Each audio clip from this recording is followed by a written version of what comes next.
I've got sort of three areas that I want to try to get to in a very short 5 minutes. And Dr. Anderson, maybe I can just get you, because I'm uncomfortable right now. Senate's about to go out on a recess. We see this curve, the bell curve that we're in right now, the increasing levels of infections is going to continue to go up. Any modeling would say that. Our control actions to try to bend this curve are not doing that well. Having been an executive during a number of crises, including Superstorm Sandy, it's the first order keeping people safe, but it's the second order consequences when something like that happens.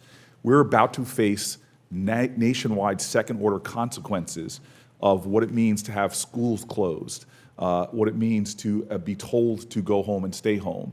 And so could you just take 30 seconds for me to sound the alarm a little more dramatically than you did, just like saying going out tonight to your store? What does it mean if we have large-scale orders for social isolation, as well as basically people sheltering in place in terms of the local economies that depend upon small businesses? Can you just paint this picture for me?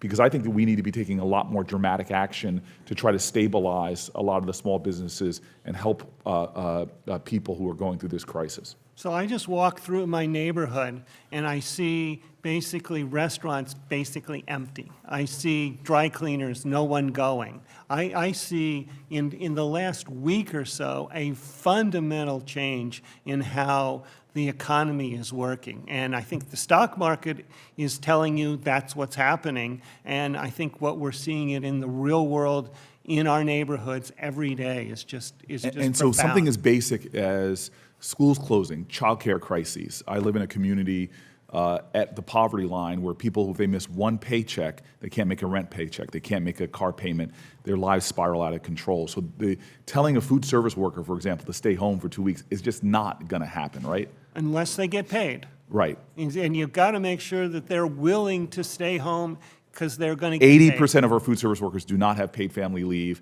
Every year, we see the spread of flu and like that because they're handling our food. Right now in this crisis, we cannot bend the curve unless we find a way to make it so people can stay home without putting themselves in impending doom. I want to stop there, pivot real quick. The testimony of Morrison and Gibson, I wish every senator could read that, because clearly this is a national security issue. It's not just pharmaceuticals.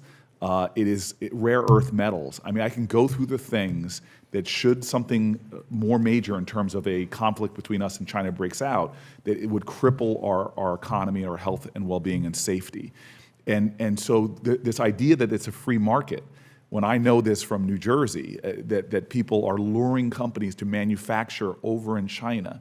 And so again, knowing here we are in a time of crisis, it's too late. Shouldn't we as a federal government be doing more on these issues to make sure we are building manufacturing capacity here? Ms. Gibson. Yes, what we can do and what small businesses want to do to prevent a future situation with drug shortages, they want to make the active ingredients, which is what makes a medicine medicine. They can make it fully here in the United States using advanced manufacturing technology. Stockpile that because it lasts longer than the finished drugs. And if we have another coronavirus outbreak, have a stand-up facility ready to go, which we have with, companies have these as backup, redundant capability. Take that API out and make those medicines that are in critical shortages. This is what small business, the innovative thinking and the technology and the brilliance. But this takes conscious, long-term planning. You cannot just flip a switch and have the manufacturing capacity here. I have a bill that tries to talking about seeding critical startup capacity here so that we build it, correct? There are small businesses that can start production of active ingredients made here in the United States. They could start within weeks. It would take maybe 9 months to start making small quantities of these key ingredients fully made in the United States, not dependent on China for chemicals. They could do that in about 9 months. Mr. Morrison. And they could start for the stockpile DOD and VA, use our government purchasing power to stimulate that market. That's effectively where I was going, sir. You have tremendous purchasing power through Medicare, Medicaid, TRICARE, the Department of Veterans Affairs. These are some of the largest healthcare consumers in the world. You can control their procurement regulations. And if I could just make one more pitch. Right now, the federal government may be about to allow the TSPI fund to invest in the MSCI index. We are going to be investing in Chinese enterprises. I've worked 19 years for the federal government. Please don't put my pension in non-transparent Chinese companies. And so I just want to just make a massive appeal to my chairman right now that this should be a committee urgency.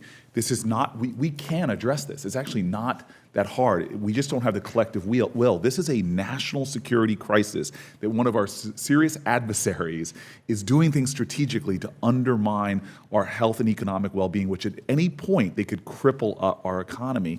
And actually this has a win-win. It corrects for a national security crisis, and it actually helps our overall economy.